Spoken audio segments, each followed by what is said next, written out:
This motherfucking money music right here.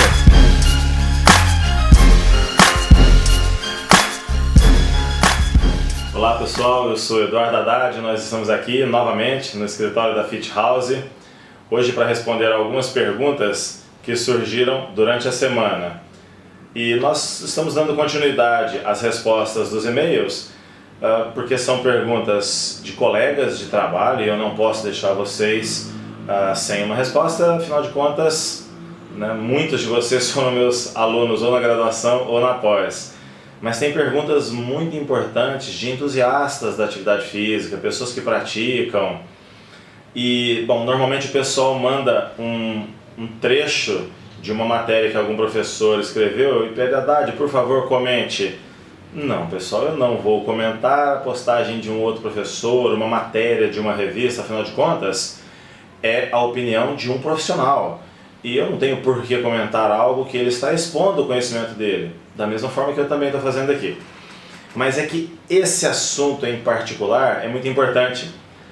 Vocês têm estado muito confusos em relação à divisão do corpo em relação aos exercícios na sala de musculação. Também, com essa onda de Instagram e agora todo mundo virou pós-doutor em musculação, todo mundo entende muito de musculação, e algumas coisas que são bases do treinamento ficaram de lado. Daí a confusão de vocês. Eu espero que rapidamente nesse nosso bate-papo eu consiga ajudá-los de alguma maneira. E por favor, questionem sim, enviem os comentários de vocês, será um prazer poder auxiliá-los. Não é a minha opinião, é a opinião que está na literatura aqui da biblioteca, mas é um assunto que eu tenho verdadeira paixão. Quem me conhece sabe o tanto que eu gosto disso. Divisão de exercícios, pessoal. A primeira pergunta que você tem que fazer é assim, ó: por que os profissionais das salas de musculação dividem a rotina de exercício? Atualmente, por ignorância.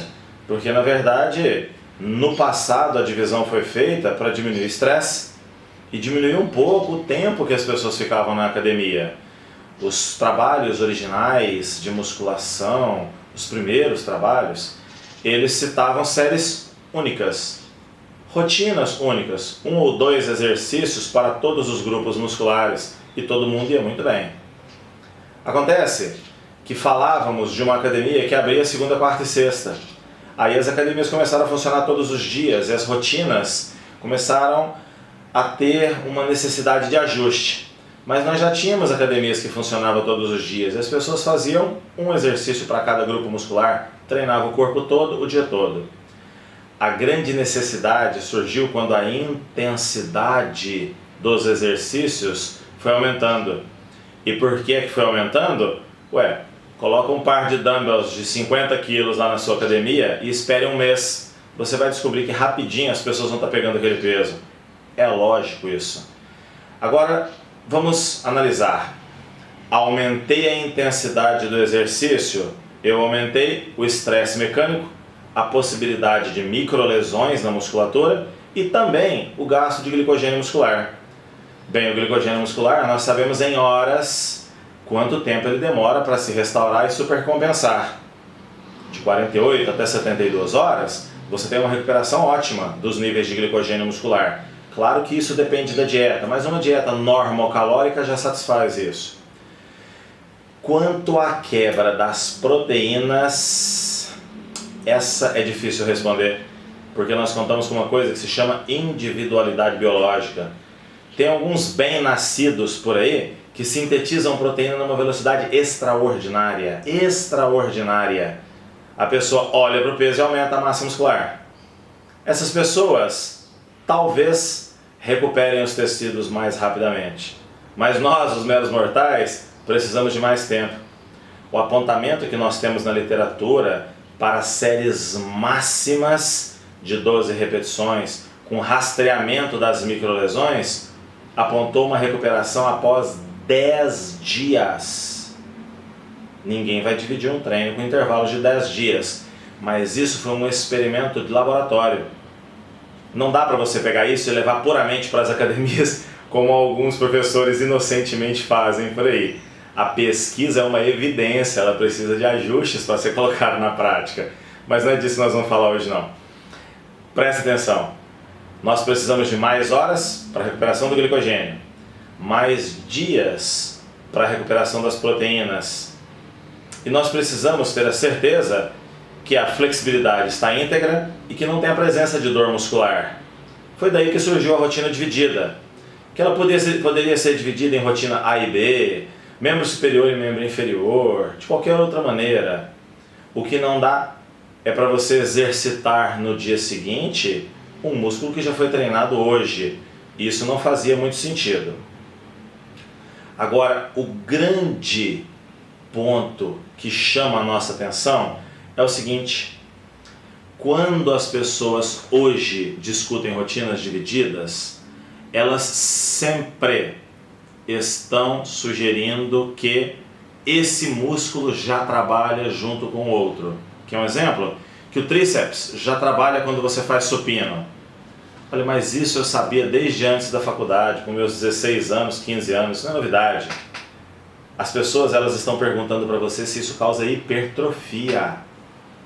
Que trabalho é trabalho, agora todo trabalho gera hipertrofia? Por favor, isso não pode ser tão difícil para você entender. O estímulo hipertrófico, ele depende de tensão. Sim, você gerou tensão no tríceps. Depende de isquemia. Será que foi tanto assim? Depende de microlesões, liberação local de hormônio. Percebe? Para algumas pessoas que precisam realmente hipertrofiar o tríceps, você vai precisar colocar exercícios especiais para o tríceps, sim.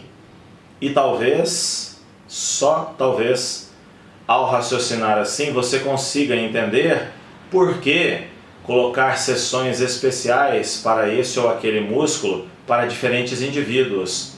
Nós estamos falando de bodybuilding.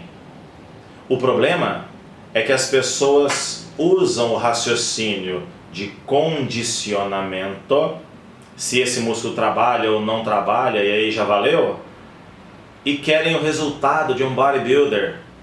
Olha, pessoal, bodybuilding é um esporte de competição. Ele depende de volume muscular, proporção muscular, simetria e definição. De todos esses quesitos, o mais complexo de todos é proporção, não é apenas volume. Muitas pessoas conseguem hipertrofiar, poucas, muito poucas, conseguem proporção entre os músculos. Não é porque você fez agachamento que a sua panturrilha vai hipertrofiar. E você tem alguma dúvida que a panturrilha trabalha absurdamente nos agachamentos? Essa pergunta você não tinha feito, né? Tem um monte de perguntas que elas surgem dentro da sala de musculação. Você não pode ficar preso apenas ao estado da ciência. Primeiro surge o fenômeno. A ciência vem para explicar fenômeno. As pessoas estão tentando raciocinar ao contrário e reinventar a roda. Vamos lá, pessoal. Uma outra verdade. A divisão de grupamentos musculares para mulheres. Eu tenho visto mulheres irem para a academia e fazer peito, ombro e tríceps no físico de uma mulher. Quantos exercícios de peito, de ombro e de tríceps uma mulher precisa para ficar com uma estética boa? Olha, pessoal, o que mais aparece no físico de uma mulher são membros inferiores e quadris, costas, braços, o peito, a mama está na frente. O próprio padrão estético que as pessoas buscam não é esse. Se você estivesse falando de uma bodybuilder ou de uma women's physique, eu até entenderia. Realmente existe uma pose onde nós avaliamos peito e tríceps. Mas um aluno de academia que pretende modelar seu físico, realmente não faz muito sentido. Como não faz você raciocinar que uma mulher treinando costas precisará de uma semana para recuperar os músculos do dorso. Só se ela fosse uma fisiculturista que treinasse pesadíssimo e almejasse ganhos absurdos de massa muscular. Porque de qualquer outra forma, o raciocínio tradicional que está em toda a literatura de 2 estímulos semanais é mais do que suficiente. Nós não podemos confundir o que é condicionante de o que é um estímulo ajustado para a hipertrofia máxima. A hipertrofia, ela não depende do treino exclusivamente, tem muitos outros fatores envolvidos, eu já disse isso em vários outros vídeos. A força, a condição física, a resistência, isso sim depende do treino. Pessoal, sugestões importantes para fisiculturistas seria que eles treinassem o músculo uma vez por semana e já basta, fisiculturistas avançados. As atletas de outras modalidades, wellness, talvez as body fitness, as biquínis, 2 estímulos semanais seria uma escolha excelente. E o pessoal que busca saúde, cuidado, o seu professor não pode confundir condicionamento físico com bodybuilding. Pessoal, se esse assunto é do interesse de vocês, escrevam. Nós podemos detalhar isso em forma de tabelas, números, esses nem são meus. Esses dados estão disponíveis na literatura há pelo menos 50 anos, pessoal. Não confundam o que é clássico, tradicional, com o que é arcaico e ultrapassado. Fiquem com Deus e um par de dumbbells.